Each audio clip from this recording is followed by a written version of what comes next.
Hey, so a question I get asked a lot is how do I actually get more done in less time? And this is absolutely the question I asked myself over and over and over again when I first started becoming interested in productivity and what that all means. I really wanted to understand time management. I wanted to understand what I should be doing in order to get towards my goals, right? I think that's pretty common sense. But what I started to realize and learn very quickly when I went down the world of productivity is that so much of what the common practices out there is to get more done for the sake of getting more done. And the driving factor was really based in the corporate world, I think, where employers wanted their teams to just do more every day. So what can you get them the ergonomic chair? What temperature should the office be so that employees actually do more every day?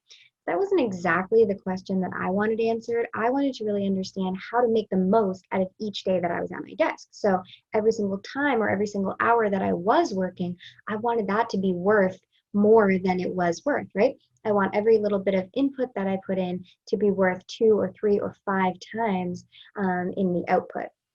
And so I have lots of productivity techniques and strategies, but I wanted to share with you 3 guiding principles that I use every single week to make sure that I'm managing my time in the most effective way. And you can do the exact same thing.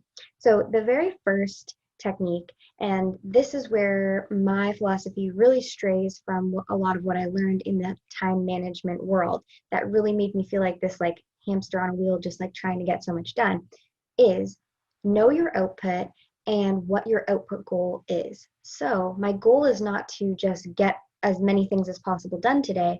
My goal by the end of today is to X, Y, and Z. Or let's say my goal by the end of the week is this. My goal by the end of this year is this. And so you can have you should have goals for the day, for the week, for the month, for the quarter, for the whole year. Maybe you have a 5-year goal. And I always try to keep that output goal at the top of my mind because, especially, if you are a small team or a small business, which I know most of you guys who watch these videos are, it's really easy for your to-do list to get filled up with all these other things that you could or should be doing. And also, just as a human, like I find my list will sometimes then get filled up with like, okay, for example, right now I'm moving, so my list will be here, and then sometimes, things will squeak into the list that are like, you have to call the movers, or don't forget to, take that one box down to the donate, um, bin, whatever they're called, where you donate your clothes. And so these things will start to get on my list, and it's really quite easy to just like, you know, get those things done, and maybe those things have less pressure, or I feel like I need them to be less perfect, so I'll start doing those things.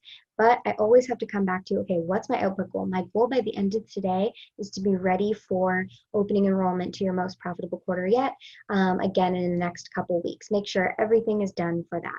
And so it's really important to always come back to that, because it's not about getting more done for the sake of getting more done. It's about moving yourself closer to whatever your biggest desires are. So maybe for you, it could be, my output goal is, to be able to work only 4 days a week. Or my output goal is to be fully booked with clients by the end of the month. Or my goal is to have a $10,000 month or something like that. Those are all great output goals. And if you write that at the top of your to-do list, what your goal, your big goal is right now, you can always see, oh, hey, are some of these things here just distractions or things that really, as a CEO, I shouldn't be doing? That brings me to, thing number 2, whatever I was calling them. Philosophy, not philosophy. Principle. Principle number 2. So number 2 is do your CEO tasks first thing in the morning. So the things that need me to be in CEO level mindset. So I'll give you some examples of non-CEO level tasks. Anything to do with social media, anything to do with my inbox, anything to do with being in Facebook. Well, Facebook is a social media.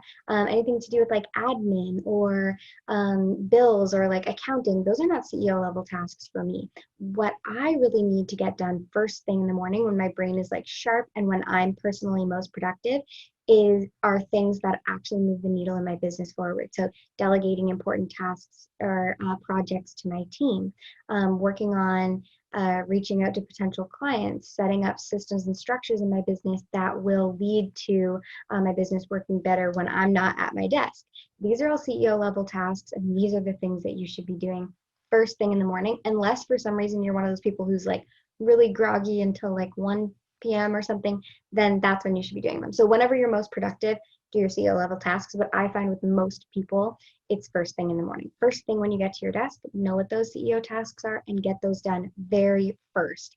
Because then even if you do get distracted by, packing or calling the movers or whatever it is, you know that the things that actually move the needle have already been done. And so it takes a bit of the pressure off. Okay, principle number 3 is this task going to take me 2 minutes, or is this task going to take me 2 miles? And this is something I always ask myself when I see my to-do list and if it's starting to get long. So I usually throughout the day try to have 3 really important things on my to-do list only. Anything else is like, okay, bonus things that need to get done. And this happens all the time. The bonus list is like getting a bit longer and a bit longer, and that's fine. But there are always 3 things that are my top most important things, and these are the things that are going to take me 2 miles. Because when you look at your to-do list, what you'll notice is that there's things on your tasks on your list that you're really tempted to do because they're just going to take you 2 minutes. And actually, I think it's I read a book by Alan. Anyway, okay, I can't think of it. That's annoying. Okay. Anyway, I read a book when I first got into this whole productivity world, about productivity. Okay, sorry, I got distracted.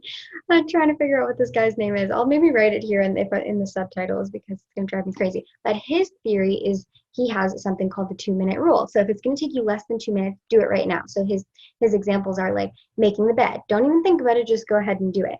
And Mel Robbins has the 5-second rule. And I think all of those have a really great place in your business. But what I'll notice is I'm really tempted to do the little tiny jobs that will take me 2 minutes. So quickly reply to that email, post that thing in the Facebook group, check in with so-and-so. These things all take me 2 minutes, but then when you add them all up and you take breaks in between, it's been about half an hour. And a lot of times I'm trying to cross those things off my list and actually not moving myself and my business forward. So always ask yourself, especially first thing in the morning, is this task going to take me 2 minutes or is it going to take me 2 miles? And choose the tasks that are going to take you 2 miles in your business, that are going to move you forward really, really powerfully and productively. Cool. So ignore the 2-minute jobs as much as you can, and then crush those at the end of the day and think about how good that's going to feel when you're like, okay, I have half an hour left. What am I going to do? And then you just like crush those last minute tasks. So those are my 3 guiding principles. These are the hacks that I always, always swear by to manage my time in a way that feels really productive and not just productivity for getting more done for the sake of getting more done, but I could work for 3 hours, follow those principles, and make sure that every single bit of effort that I'm putting into my business is resulting in the output being exponential. So try them out. Let me know which one you can relate to the most, and we'll catch up soon.